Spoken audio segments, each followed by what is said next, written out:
தியாகம் எண்ணம் கொண்ட விருச்சிக ராசி நேயர்களை பொறுத்த வரைக்கும் இந்த ஆண்டுகள் ரொம்ப ஒரு அற்புதமான ஒரு ஆண்டாக உங்களுக்கு அமைய போக இருக்கின்றது.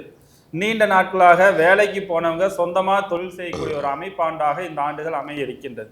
இது மட்டுமல்ல, விருச்சிக ராசிக்காரர்களை பொறுத்த வரைக்கும் நீண்ட நாட்களாக புத்திர பாக்கியம் இல்லாதவர்களுக்கு புத்திர பாக்கியமும், நீண்ட நாட்களாக திருமணம் ஆகாதவர்களுக்கு சுபகாரியம் நடக்காமல் இருப்பவர்களுக்கெல்லாம் இந்த நேரத்தில் கண்டிப்பாக உருவாக்கி கொடுக்கும். குறிப்பாக 30 வயதுக்கு மேலே ஆகியும் திருமணம் ஆகலையே அப்படின்ற ஒரு மனக்கவலையில் இருக்கிறவங்கள திருமண யோகம், இரண்டாவது திருமணம், இது போன்ற திருமணம் அமைப்பு எல்லா வகையிலுமே இந்த விருச்சிக ராசிக்காரர்கள் சிறப்பான முறையில் அமைய இருக்கின்றது.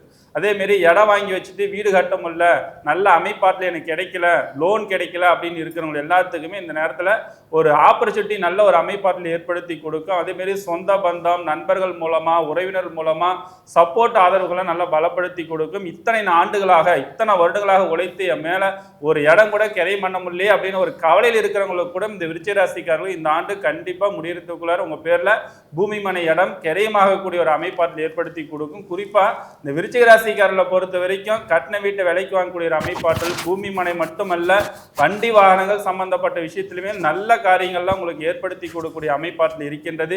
வெளிநாட்டு யோகங்கள் ரொம்ப பிரமாதமான ஒரு அமைப்பாற்றலாக இருக்கின்றது. அதே நேரத்தில் குழந்தை பாக்கியம், குழந்தைகள்னால அதீத நன்மைகள், விளையாட்டுத்துறையில் நல்ல வளர்ச்சிகள், விவசாயத்துறையில் நல்ல முன்னேற்றங்கள், அரசியல் இருப்பவர்கள் புதிய பொறுப்புகள், பதவிகள், இதெல்லாமே விருச்சிக ராசிக்காரர்களுக்கு அமைய இருக்கின்றது. விருச்சிக ராசிக்காரர்களை பொறுத்த வரைக்கும் ஆஞ்சநேயர் வழிபாடு பல வகையில் முன்னேற்ற பாதைகளுக்கு கொண்டு செல்லும்.